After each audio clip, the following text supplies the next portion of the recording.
Hi everyone, I'm Amber Castellanos. I have an MA from California State University, Northridge, and during that time in one of my MA classes, we took sort of like an Asian literature hybrid where we focus solely on the Virginia Tech mass shootings and the person responsible for it. And so this is the paper that I wrote for that class.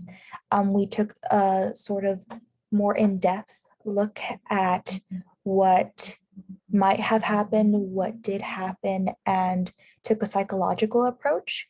And the reason why we took that was because um, in this being an Asian literature class and my professor being Asian American and believing so strongly on the fact that Asian Americans are represented a certain way in literature and misrepresented in a lot of things. He wanted to really take an in-depth look at this whole scenario, not to say that this person was innocent or to try to justify any of the reasons. It was more just sort of to take a different approach and look at things a different way so that as a society and as students, we are able to look at things not so black and white. So this is my presentation. I am now going to share my screen.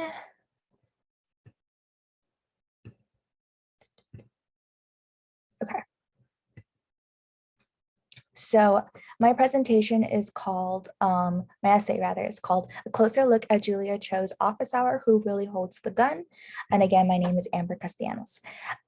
So the introduction. In this presentation, I plan to analyze Julia Cho's play through the eyes of an understanding and sympathetic human being instead of one who only focuses on what is right and what is wrong.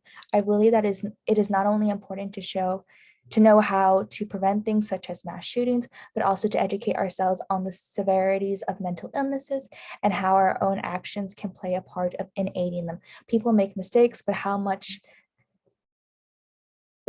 do we really pay attention to those mistakes when we are not taking the time to assess and understand what is right in front of us? I have been asked to look at what might have happened to Sung Hu Cho, and that is the individual who conducted the shootings. Behind the scenes, what was going on in his subconscious that led him to lash out in such a gruesome way? Was there more to the story that we did not know? What was his family life like? Who knew about his condition? Could we have done more to prevent this from happening? Is Cho a villain or a victim? And if so, of what? And of course, we don't know. We are just merely speculating. He was clearly not a victim of the mass shootings themselves, but that does not mean that he was the only one in this story who was not innocent. I believe that Julia Cho's play allows the readers to question not only why Cho did what he did, but also makes them think if there could have possibly been more factors at play. Obviously, we do not know the full story of what exactly happened to Cho and why he decided to do what he did that day, but in playing devil's advocate, we might be able to notice things that we didn't see before and learn something from it. So that is my introduction. Forgot to show the slide, but here it is. Basically, we are introducing and analyzing Julia Cho's play, which is named Office Hour, discuss the significance and relationship to Song Hu Cho, and the what if factor, which I'm going to be talking about a little bit more here. So the play Julia Cho wrote was sort of inspired by the Virginia tech shootings and Sang Hu Cho and who he was as a person and she kind of wanted to dive deeper in what it would have been like for him as a student.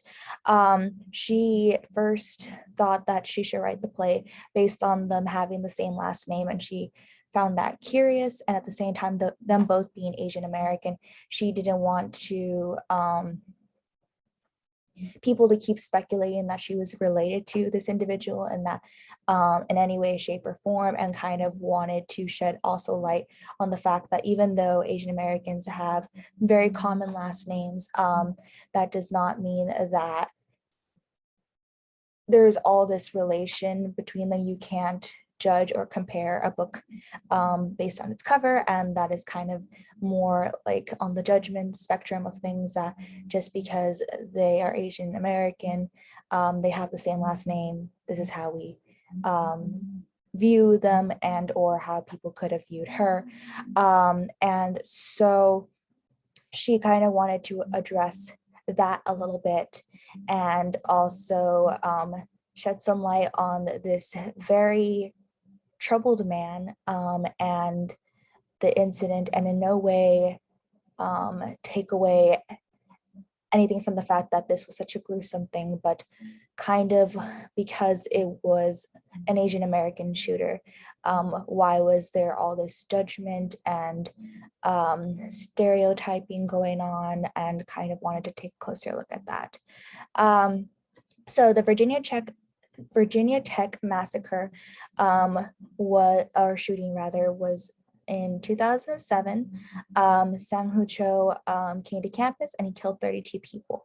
And then he later committed suicide. So when police found him, they found him dead. And then Cho, I'm so sorry. They found him dead. And so Cho had been planning this attack for some while. They found guns and things like of that nature in his dorm or place of residence. So on the surface level, which I will go into right now, is Julia Cho wants to shed awareness towards gun violence in the hope that one day it can be prevented. Also wants to shed some light on this, how others view Asian Americans. In an interview with the Seattle Times, Cho says, "We knew it could be dangerous and upsetting, but with this particular issue, mass shootings, I felt it would be crucial to represent the actual event as accurately as I could." In this section of the interview, she was referring to the violence and the sound of gunshots used in the play. However, while the gunshots were meant to bring awareness, the rest of the play seemed to do that and something more. So there was actual gunshots being used in the actual production of the play.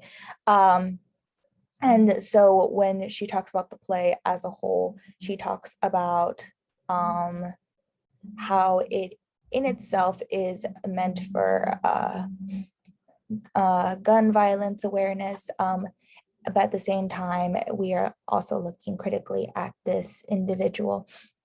She did not tell the story of the actual shooting itself, but instead decided to take a different angle to help the readers envision what could have happened only a few months or weeks before the shooting. This was a very interesting and, in my opinion, risky approach because it allowed the readers to see Cho as a human being. When I say Cho, I refer to the individual Sang Hu Cho. We were able to see him, or rather his counterpart Dennis, who plays him in the play, before the events of the shooting. Thus, we are able to see a different side of him. Though what I also found Julia Cho did well is explain this what if scenario. We did not know exactly what happened. So this whole play is a whole what if before the scenes, behind the scenes type of thing. So then we are going to go more into the play's characters and their motivations. So on surface level, this play is about gun violence awareness, bring light to the Asian American stereotypes, but then also we are looking very critically at this whole thing as a whole. So The real, obviously, people are Julia Cho, which is the author, Cho, who is the shooter. And then in the play, we have Gina, which is the main professor who connects with Dennis, who is Cho. The representation of Cho, he's a troubled student. David, who is a professor. Genevieve, who is also a professor. And they all have different intentions within this play.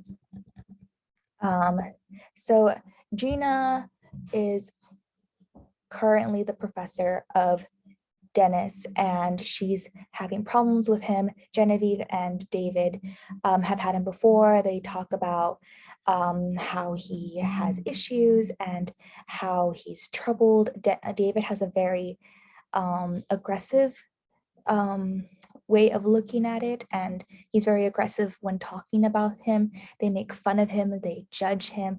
And Gina, being Asian American, first of all, it feels like she's like the one person who would connect with Cho, and they make that very obvious. They're like, well, you might be able to connect with him, maybe you should talk to him. And of course, that is also stereotyping Gina, as in she would somehow know how to comfort him just because she's of a similar or the same race. And then once she actually does talk to him, she sees herself in him, and that kind of scares her. And it also is very it strikes a curiosity chord with her, because she is now more invested in him, and that is not what she intended or wanted, maybe even what she was afraid of. And it kind of goes more into this idea of the human mind and what really goes on in there. Are we really innocent? Our thoughts can go to very dark places, and we can be very dark people sometimes and think really dark things. And Gina, in seeing basically a lot of herself in this individual, not necessarily in the way that he thinks, but in certain instances with his family and how he was brought up, and therefore influencing the way that he thinks, is very similar to her. And that's terrifying, but it also draws her more to him. And so all that being said, it brings up the whole, is what goes on in our heads, does it make us innocent? Does it make us victims? What does it make us? Because nothing is clear and black and white. And for me, this whole play showed that the inner human desires and curiosities and what goes on in the head is just as much an influence in who we are as a person, if we let it, to make us make wrong decisions and mistakes. And those things need to be taken into account too, as well. We don't know if Cho got the help he needed. Did this happen with the professor? Did a professor try to reach out to him? If so, what would have happened? Would it have been the same thing? Would it have been something different? We do not know. And that is something that one, I think, really thinks about, because if he would have gotten the help he needed, just in general, if someone who had a severe mental illness, if they would have gotten the help that they needed, and what was that help that they needed, and at what point, then what would have happened. But we as human beings, we have been able to provide that help. So it goes into all those different factors. And then later we go into, give me 1 second. So we just talked about all those things: family, desire, love, connection. Next, we go into this whole scene where it seems like it's happening in the mind itself.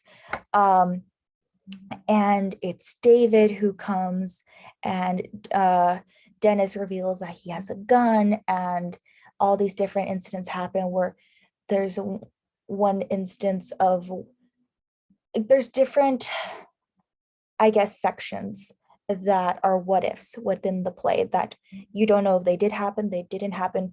One imagined it, one invented it, one might happen, one was a possibility. and Dennis has a gun in one, and then in one scene, Gina has the gun, and one scene, David has the gun, one person shoots, another person shoots. So it's saying who really holds the gun, who really is the bad guy. Of course, there are good people in this world, and we try to work with our best intentions and everything. I'm sorry, that was my timer. Our best intentions and everything, but to close off, and we try to make overall good decisions and be good people. But at the same time, there's certain things that we need to recognize. I'm not saying that our bad intentions or our mistakes, even if we do have mental illnesses or they could get really dark, make us bad people. But there's factors that we need to consider at play for certain things. And we need to make sure that we're looking at all the options and all the evidence. And it's really a lot to think about. And it can really make someone's brain hurt. But I think it's something that as human beings, we need to recognize within ourselves and within society and do better at looking at. So that is my presentation, and I hope that you all enjoyed. Thank you so much for having me in this conference, and I really enjoyed writing this essay, and like I said, I hope that you guys enjoyed it. So yeah, I am now going to stop sharing and end this recording. So bye.